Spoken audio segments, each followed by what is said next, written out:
Hey guys, so now we are on our third phase of the menstrual cycle, which is the luteal phase. And for the luteal phase, the reason why we call it the luteal phase is because we just created this thing called a corpus luteum. And I'll write that up for you guys. So it's corpus, C-O-R-P-U-S, luteum, L-U-T-E-U-M. So we just created this thing called a corpus luteum. Now, that corpus luteum no longer produces estrogen, at least not to the same degree, so we could say that estrogen stops.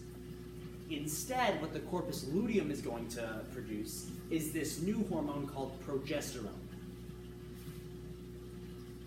So it creates this hormone called progesterone.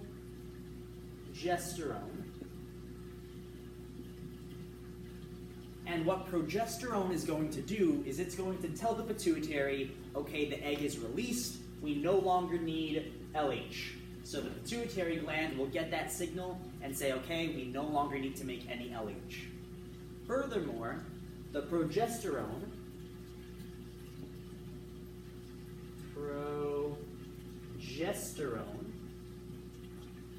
So the progesterone is going to be sent to the wall, the uterus wall, or the uterine lining.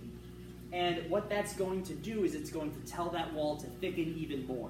So if you remember, estrogen, when the follicle was releasing estrogen, that was causing the wall to thicken a little bit.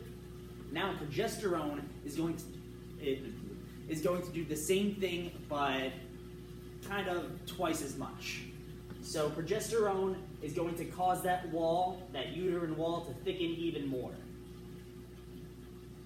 So now we can make this wall nice and thick. Now we can make that wall nice and thick. And again, why are we making that wall thick? It's because the egg, which is traveling down the fallopian tube, is hopefully, and I say hopefully for the sake of the species, but hopefully that egg will be fertilized, and if it is fertilized, that egg will embed itself into the wall of the uterus. So it will get to the end of the fallopian tube, and again, in the fallopian tube, that's where fertilization is going to happen. So it gets to the end of the fallopian tube, and if it gets fertilized, again, it will embed itself into the wall. If it doesn't get fertilized, it will kind of degrade, it will break down, and eventually get flushed out in the next stage, which is technically part of the follicular phase, but the next stage is menstruation.